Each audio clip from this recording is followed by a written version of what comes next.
예, 이른바 종교인 소득과세법은 추진된 지 50여 년 만에 작년에 어렵사리 시행됐습니다. 그때도 일부 종교단체가 거세게 반대하고 일부 정치인들이 눈치를 보는 상황이 나타난 바 있죠.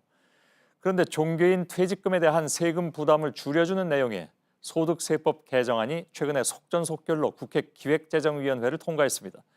빠르면 이번 주에 열리는 본회의에 상정되는데 종교인 과세 추진의 취지와 배치되는 것이 아니냐는 지적이 나오고 있습니다. 특히 종교인 가운데서도 실제로는 특정 종교의 일부 인사들에게만, 그러니까 대형 교회를 말하는데요. 이 사람들한테만 특혜가 돌아간다는 비판도 있습니다. 취재 기자와 이 문제를 짚어보겠습니다. 허진 기자가 나와 있습니다.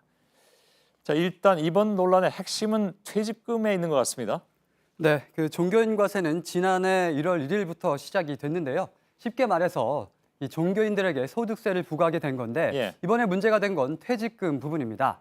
이 작년에 시행된 소득세법에 따르면 이 종교인도 퇴직금 총액에 대해서 이 소득세를 내게 됩니다. 예. 하지만 이번에 국회 기획재정위원회를 통과한 개정안은 종교인에 한해서는 총액이 아니라 2018년 1월 1일 이후 부분만 퇴직소득세를 계산할 때 넣겠다는 겁니다. 그럼 작년 1월 1일 이후라면 올해 그래서 이제 퇴직을 하게 되면 작년부터 1년치만 세금을 내면 된다 이런 얘기인가요? 네, 올해 초에 퇴직을 하게 되면 그렇게 되는 셈입니다. 예. 퇴직금 계산법은 쉽게 생각을 하면 이 퇴직 전 3개월 평균 임금 곱하기 근속 연수입니다. 예. 이 30년 근무하고 지난해 말에 똑같이 퇴직을 했다고 가정을 하면 이 퇴직소득세 과세 대상이 일반 납세자는 30년 전체에 대한 것이고 이 종교인은 작년 1년에 한한 겁니다.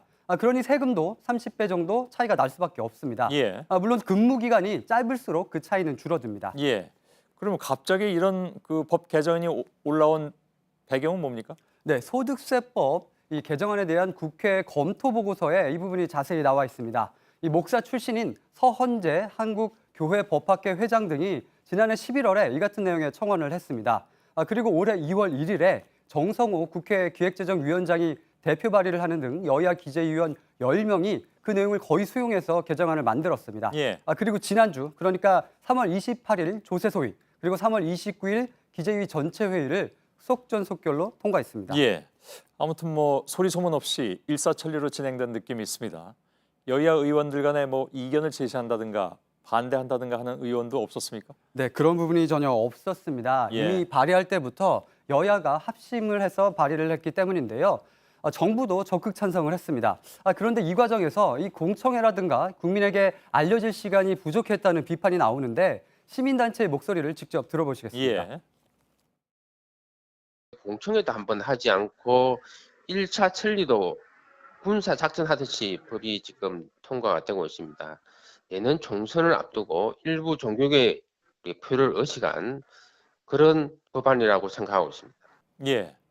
아무튼 이런 문제는 선거 때만 되면 여야가 갑자기 그 힘을 잃어버리는 뭐 그런 상황을 보여주고 또한 동시에 여야가 그렇게 싸우다가도 이 문제는 서로 합심을 하는 그런 모습을 보여주고 있군요. 지금 일부 종교계라는 표현을 썼습니다만은 아까 잠깐 말씀드린 것처럼 종교인 중에서도 극히 일부, 예를 들면 대형교회 목사 이런 쪽으로 혜택이 돌아간다는 얘기죠? 네, 실제 이번에 영향을 받는 종교인은 주로 대형교회 목사들인데요. 물론 천주교 신부 등에게도 적용이 되긴 하지만 예. 이 시민단체들은 특정 종교 중에서도 상대적으로 대형교회 목사에게 혜택이 돌아간다고 비판을 하고 있습니다. 예, 알겠습니다. 허진 기자로부터 들어봤습니다. 수고했습니다.